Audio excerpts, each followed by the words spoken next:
thing is, I got left behind. I was injured in 2007. I was 24 at the time. Then I found myself dropped back in life in my early 30s and unable to keep up. I'm Brooke. I live in Manchester. I'm originally from Scarborough. And on the 15th of May 2007, I was a victim of a hit and run in Manchester City Centre.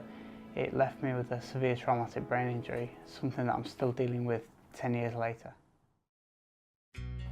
At the time of the accident, I was a student in Manchester. I was not a typical student, I was 24. Uni never appealed to me when I was 18. The only thing that appealed to me about uni was going on a gap year afterwards, going to Australia, so I did that first. I went around the world. I'd come back, I was ready for my next adventure. I went to study at Manchester Met University. At the time, life was fun. I lived with two of my mates. We had a really good social life. We all worked together in a bar. We spent quite a bit of time on the other side of the bar, socialising. The night of the accident, I'd been out in town. It was like 2 o'clock in the morning. I was walking home down Oxford Road. If you can picture it with the Central Library behind me, I was walking down towards the Palace Theatre. That's where I was going to catch the Magic bus home, down Bags Fallowfield. What I didn't know, there was a car coming down Portland Street. Witnesses say up to 50 miles an hour. He was speeding. He'd seen me, he'd lost control of the car under braking, and he skidded onto the pavement. We both made the pavement at the same time. He'd hit me, my head went through the windscreen. I ended up with a cracked skull. He broke my left cheekbone, my left eye socket, my nose, my jaw, my palate, which is the roof of your mouth. I had glass cuts all over my body and 3 vertebrae in my neck were cracked. That's quite a hangover, that, isn't it?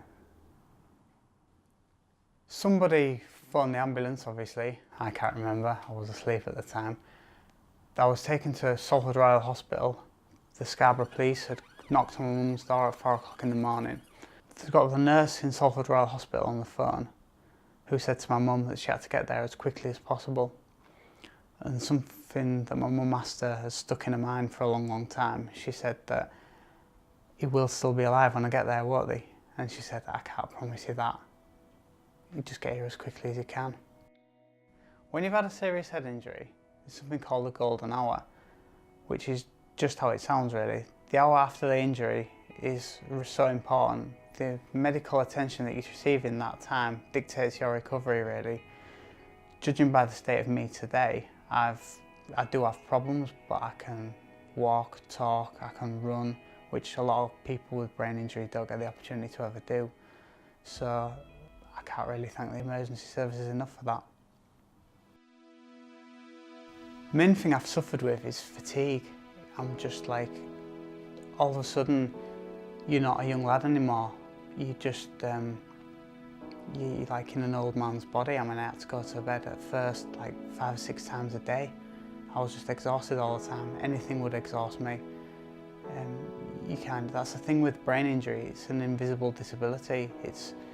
You're just a little bit different from everybody else. Like your friends, like my mates for instance, my mates are still my mates because they're my mates, but I've got nothing in common with them anymore. I can't keep up with them. Socialising just becomes an absolute nightmare, so you kind of distance yourself from it. People think that you're really boring, but I'm not boring. I can't join in that situation. The person that hit me was speeding, but he was also distracted as well. That's the thing to think about. It's not only the person that's driving, it's also the passenger that has a responsibility as well. The thing is, I've been lucky. It's not really the type of luck that you'd want, but in comparison to other people, particularly people I've seen with brain injuries, their lives are just totally ruined.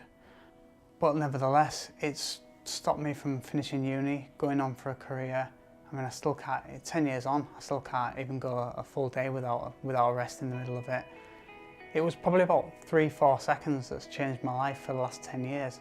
Had he been paying full attention to the road, it was all so avoidable.